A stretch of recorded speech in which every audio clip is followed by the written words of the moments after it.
The council chamber fell silent as the human limped through the doorway that I watched from my observation platform, my 3 eyes narrowing in what my species considers amusement. The other members of the Galactic Defense Assembly were already whispering among themselves, their various appendages gesturing toward the pathetic figure before us. She was small. Laughably so. Her armor, if you could even call it that, hung in misshapen pieces across her torso and shoulders. Dented metal plates were bound together with what appeared to be salvaged wire and synthetic cord. One pauldron sat higher than the other. The chest piece bore a massive crack running diagonally across its surface. Scorch marks decorated nearly every visible inch. Is this a joke? Counselor Vren hissed, his mandibles clicking in derision. The humans send us this wreckage? The human said nothing. She simply stood there, breathing steadily despite the obvious weight of her damaged equipment. Her face was streaked with dirt and dried blood. One eye was swollen nearly shut. Yet she held her ground, staring directly at High Commander Throken, who sat upon the central dais. Throken leaned forward, his massive frame casting shadows across the polished floor. Explain yourself, human. We summoned your military's finest warriors to assist with the Krell incursion. Instead, they send someone who appears to have already lost their battle. A few chuckles rippled through the assembly. I found myself joining in, though I kept my laughter quiet. Professional, you understand. But really, what were the humans thinking? Their reputation for stubbornness and recklessness was well documented, but this was beyond foolish. The human finally spoke. Her voice was raspy, worn, but steady. My name is Captain Mira Kove. I was sent because I'm the only one who made it back. That silenced the room rather quickly. Made it back? Throken's ridged brow furrowed. From where? The Krell flagship. The devastation. Kove shifted her weight, and I noticed she favored her left leg. Your intelligence reports were wrong, Commander. The flagship wasn't in the Outer Rim territories.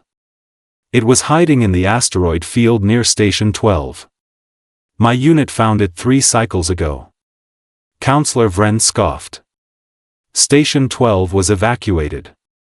There's nothing out there worth defending. That's what they wanted you to think. Kove reached up and tapped the cracked chest plate of her armor. The sound echoed through the chamber with a strange, hollow ring. The Krell were using the station as a staging ground. They'd modified it, turned it into a weapons platform. If they'd activated it, this entire sector would have been vaporized before your fleets could have responded. I felt a chill run down my spine ridge. Station 12 was only 40 light cycles from our home world. Throken stood, his full height imposing even from my elevated position. You're claiming you stopped an entire Krell operation? With what forces? 12 soldiers. That's all command could spare. Kove's jaw tightened. We infiltrated the station, planted charges on the core reactors, and set them to cascade. It worked. The station's gone. The Krell flagship with it. Then where is your unit, Captain? I found myself asking, my curiosity overcoming my usual reluctance to speak in these gatherings. Where are these 11 other heroes? Kove turned those tired eyes toward me. For a moment, I thought I saw something dark swimming in their depths. Something that made my survival instinct scream. Dead. All of them. She paused, swallowing hard. We were making our escape when the Krell commander intercepted us. Personally. He'd figured out what we'd done, and he wasn't about to let us leave. The Krell commander? Throken's voice dropped to a rumble. You mean Warlord Krozeth? The butcher of the Gamma colonies? That's the one. Kove nodded slowly. He came at us with his personal guard. 30 elite warriors. We held them off long enough for the charges to arm, but the cost was everything. Vren clicked his mandibles again, but this time there was no mockery in the sound. How did you survive if your entire unit perished? Kove looked down at her battered armor, running one hand across the pitted surface. I didn't say I walked away clean, counselor. Krozeth himself came for me after my team fell. We fought in the reactor chamber while the countdown ticked away. He was everything the report said. Stronger. Faster. More brutal than anything I'd ever faced. Yet here you stand, Throken observed. Broken, but alive. While the legendary warlord Krozeth is presumably atomized particles floating in space. Yes. A ghost of something passed across Kove's face. Not quite a smile. Not quite grief. Something in between. He made one mistake. Just one. The chamber held its collective breath. He underestimated how far a human would go. Kove tapped her chest plate again, and this time I noticed something. The metal didn't look like standard human military issue. The coloring was wrong. The texture too smooth. Too advanced, too Krell. That armor, I whispered, my voice barely audible. That's not. Kove's eyes met mine, and now I understood what I'd seen in them.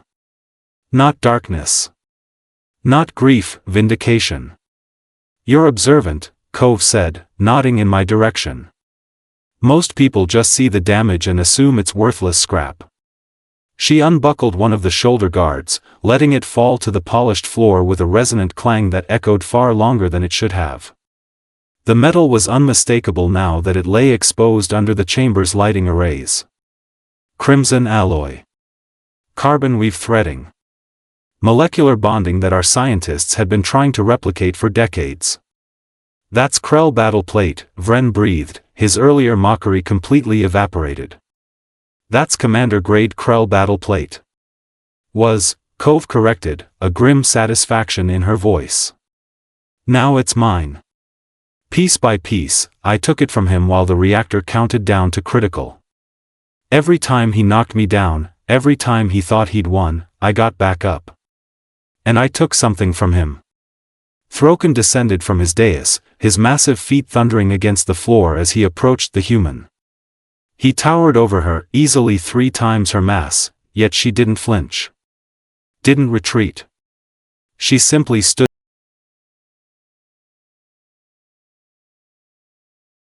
Kove reached for her remaining shoulder guard, unclasping it with practiced efficiency.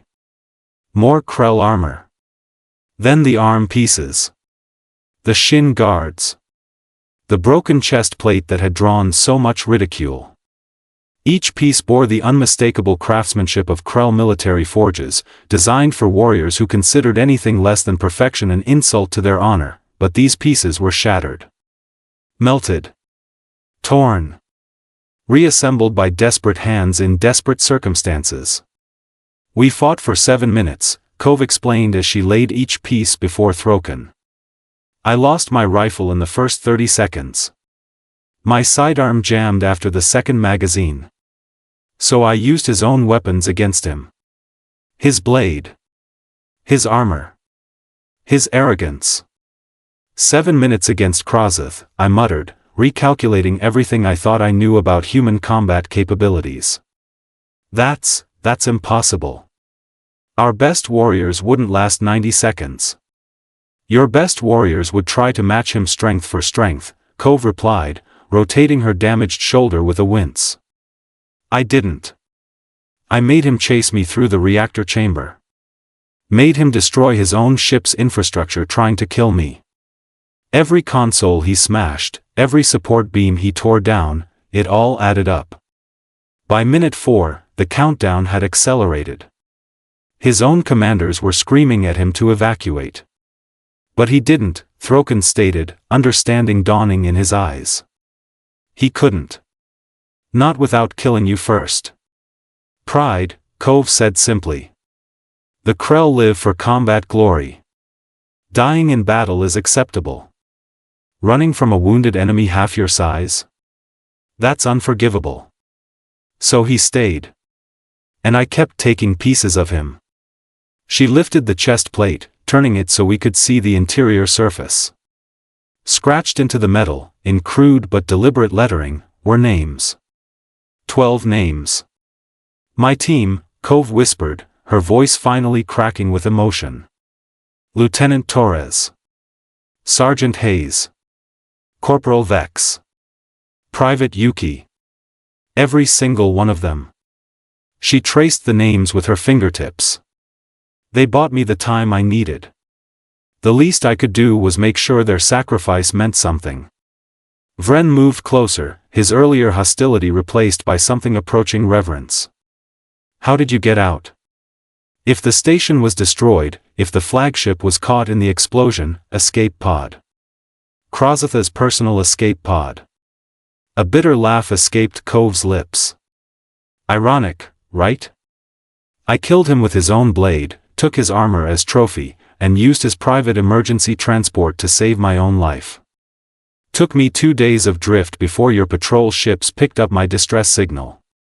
Throken picked up one of the armed guards, examining it with the careful attention of someone who understood military equipment.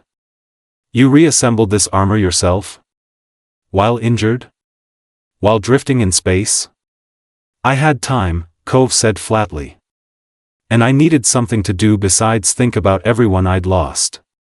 Besides, I figured if I was going to show up here and request more support for humanity's defense contributions, I should probably look the part. The chamber erupted. Counselors who had been mocking her minutes ago were now shouting questions, demanding details, arguing over resource allocations.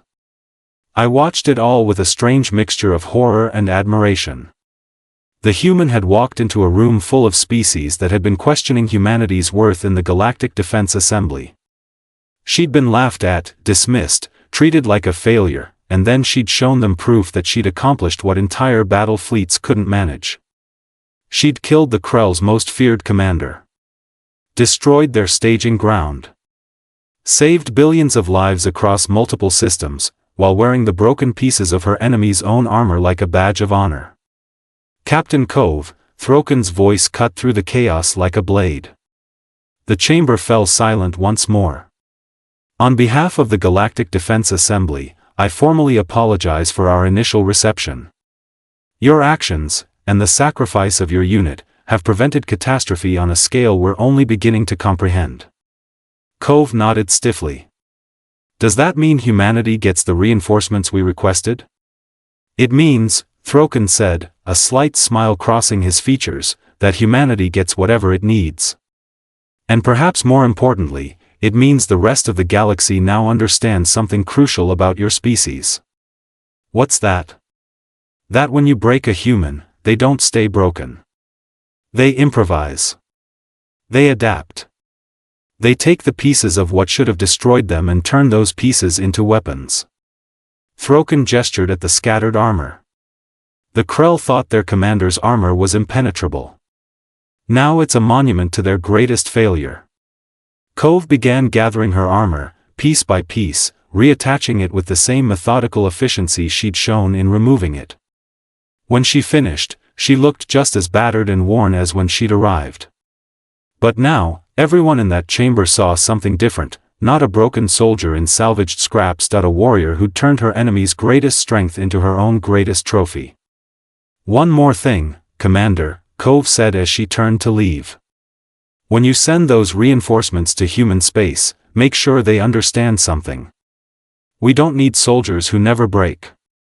We need soldiers who know how to put themselves back together when they do. She limped out of the chamber, her uneven armor catching the light with every step. The sound of Krell battle plate, worn by human hands,